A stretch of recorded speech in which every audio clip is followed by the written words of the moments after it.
okumpa information sijigana kubanga so oli munabu yawe n'olwekyo omuntu yenna bw'agamba nti tebiina makulu ono yakunyumizaako wano nti President Museveni bw'omugamba nti omuwagizi we NRM addusa agenze ekiro awaakiri asula ku geeti ewuwe. Omuntu yenna bw'olaba nga ayagala kubanga akulaakulanya ekibiina ky'ebyobufuzi naga nti omuntu yenna bw'olaba nti ali mu kibiina kya byabufuzi nga because ffe abantu baffe abaagenda e Busoga eyo Kaluuya n'abalala batuluma tulira era buli ssaawa tugezaako tuwogere nabo bakomewo. Siyinza kuyimirira wano ne ŋŋamba nti yusi Kaluuya yagenda ebyo tebiina makulu agende no. Kagabo yafuna obulu emitwalo n'emitwalo soboga nti tebiina makulu.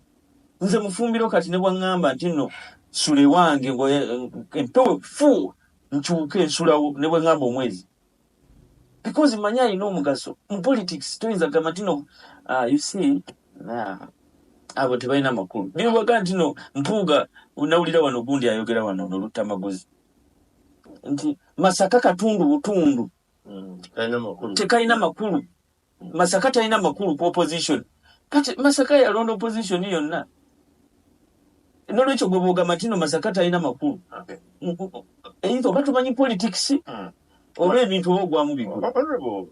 Oyogera kiku byenjogera nga bya PLU byawukana ne byenjogera nga Kabanda. Nsobola okujja wano nenkola statement nga Kabanda nenjikola ng'omubaka wa parliament akiikira abantu b'e Kasambye nenjikola ng'amyuka omwogezi wa PLU. Nze nga Kabanda njagala gye n'omuhozi Kayine Lugaba yeesimbewo awummule amagye ng'omwogezi wa PLU tenaba kumpa direction eri. So you're changing goalposts? No, I'm not changing goalposts. You told me, you said this for record. On behalf of PLU, did I say so on behalf of PLU? So you were talking on his behalf then? Yes, there was no PLU then. There was no PLU then. Waliwo MK movement. Kati waliwo PLU empandiise. Ate ekizibu kyammwe butasoma bulungi mateeka. Amateeka gagamba nti serving office atajja kwetabanga mu byabufuzi biri partizani si byabufuzi yasinganya ab'NDP no ate ne babanga basaze basalidiro era balisaze balagawa kubula mwogera bitategeera balisaze balagawa abadde bibuuza no program egamba nti PLU esensedde nno nanti kati buuliriza nze njogera because bali kye batuyitira mpozi nga obwongo bubeera butegeera kitono bali kye batuyitira yeffe okunyonyola PLU kiki kubanga bano ono Nambooze n'oli bali ku campaign blackmailing NBS okitegeera ono n'oli bali ku campaign blackmailing NBS ono Nambooze ne bamugoba wano ku NBS ayinza okusula ku geeti ya Kaliisa nga yeegayirira nti temungoba naye ali ku campaign blackmailing NBS nti ndi ku misleading abantu about PLU. Therefore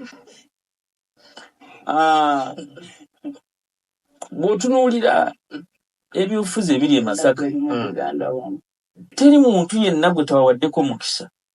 Nze nabadde MC ku mukolo ogwo nti mwami Ali Kateregga jangu olangirire nti ocrossings okuva mu PLU okuva mu NUP okudda mu PLU ate oddayo otya. PLU si kibiina kya byabufuzi era bazze buzi ng'abantu abalala ab'e NRM ne beekubisa naye ekifaananyi. Okay. Anti mwe chekuli nanti seri mukunenye. Sijja kukinenya kubanga bo kye batuyitira. Anti nzija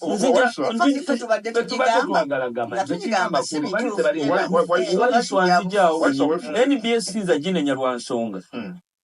Ekuyita gwe ng'omu amyuka omwogezi oklarifyinge ku nsonga ez'enjawulo. Era kingambye empita nze nga amyuka omwogezi wa PLU nklarifyinge ku nsonga ez'enjawulo eri abatulaba nga bwe wagambye. Bw'oyimirira ono n'oga nti onenya NBS sina kyenginenya because oli moderator ambuuza nze nyinyonnyole. Sobola okuwaka information sebo. Kakati munaye ate wooli bwe tulifi kubanga ffe lwaki tugaye tekiina munaseka ki kubanga tumanyi nti ekibiina kya byabufuzi ate ffe tuli ba byabufuzi. Nze ndi ndi political. Okay? Kakati gwe chengambi oli era partisan yennyini ndi wenyi UP era mwagambye bali abatali babyabufuzi aba civil organization abagaba soya ababulirira abaana obutalwala sirimu abagenda ogabira abantu paadi abawala babere nga baba n'ebibayamba mu nnaku zaabwe babadde eri ekitutte highlight mwenna kyemwogerako ye nupu ey'ebyobufuzi. Okay. Kakati bwe nkugamba nze kyobola banadde enkoza analysis nangamba tebirina makulu kubanga nammwe byemwogera kati ekibuuzo kituliko. Njagala okukkatiriza ku nsonga eyo nti ono ali mu byabufuzi mpuzi nga ne Nambooze Parliament agifulumya ye mwennyini kubanga Parliament erimu General David Muhoozi Minister oyo mulamba wa internal affairs constitution egamba ki kirwa kitagifuluma naga nti ono ali wano mu Parliament illegal erimu General Katumba Wamala constitution egamba ki naye agifulumya charete atula wali the head SFC deputy head SFC eyo nga tagifuluma kwegamba bo batuukirivu era bali mu mateeka n'okutuula nabo mu Parliament kigwanidde era kisaana tekirinaako mutawaana gwonna naye ono kubanga basooka ne bagamba nti nno ali mu byabufuzi netuwandiisa Patriotic League of Uganda which is non-denominational non-sectarian non-partisan. Kakati omuntu yenna bw'agamba nti nno bano bali mu byabufuzi genda mu kooti. Okay. Ono tagendangako mu kooti n'awangula omusango n'ogenda ajja kuyimira wano agambe kooti za Uganda tezikola ekibiina kyabwe baali bakisimudde kooti yakizza engulu ono yayingira mu Parliament lwa kooti lwaki tomutwala mu kooti tewali yali amawulire agakwata naye baali bamulangira okutwala Kunga ekyenjoju twayita Mbalala twalonchinge Masaka twalonchinga Greater Masaka twalonchinge Busoga so Kunga ebaddewo kati oli atamanyi bw'abanga tamanyi ate n'asala wala genti amanyi oyo aba n'ekizibu bamubuuningako dda kubanga abantu bayogerako bonna nti babadde bakunga Kunga Masaka ekulemberwa Florence Namayanja honorable member of Parliament 10 years, the senior leader of the local government, former deputy mayor Kampala, era nga kati mayor w'ekibuga kye Masaka. So oli bw'avaayo n'agamba Kunga yonna n'agyambaza abantu basatu n'aleeta nekiri nti Kyagulanyi Muganda, Nyanzi Muganda wa Kyagulanyi. Oyo omushana yakolako ne Nyanzi mu byobufuzi bye twogerako bino. Yakolako naye. So taba si novice mulekerawo okufuula Nyanzi akagoma keyo ka Lubendera nga Kyagulanyi tannajja mu byabufuzi Nyanzi yabirimu. That is very important. Sebo nsaba owulirize kuba wayogera. No, I don't want your information. I don't want answers abasinkanye muwozi tebali mukunga. Ekisooka bakansalas baba bakulembeze balonde. Kakati abakulembeze abalonde mu structures zaffe okugenda wansi balina responsibility zaabwe endala wali babawo ku advisory twajjayo titula heads bokka kyova nkugamba nti oba tomanyi lindako. Yes. Kunga principal police wazi mu kibiina okubeera member mu Kunga oteekwa okuba nga toli mu elective office era ekimu ku bintu ebyali bireeta n'obuzibu nga ffe abalonde bagamba nti ate abakunga bajja mu kifo kyange nze ng'omulonde tebambuuzizza memba Then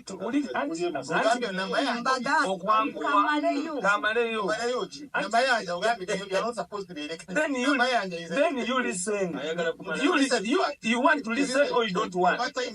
Not a party. Are you a thinker yourself? You think you're a thinker? Can you qualify? You are a thinker. Have you written any paper that shows you a thinker? Which paper?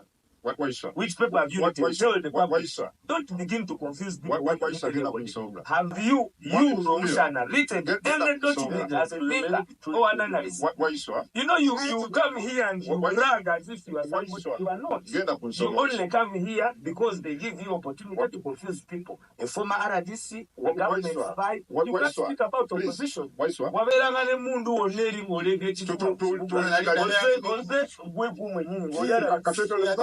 Oyizo kujawa na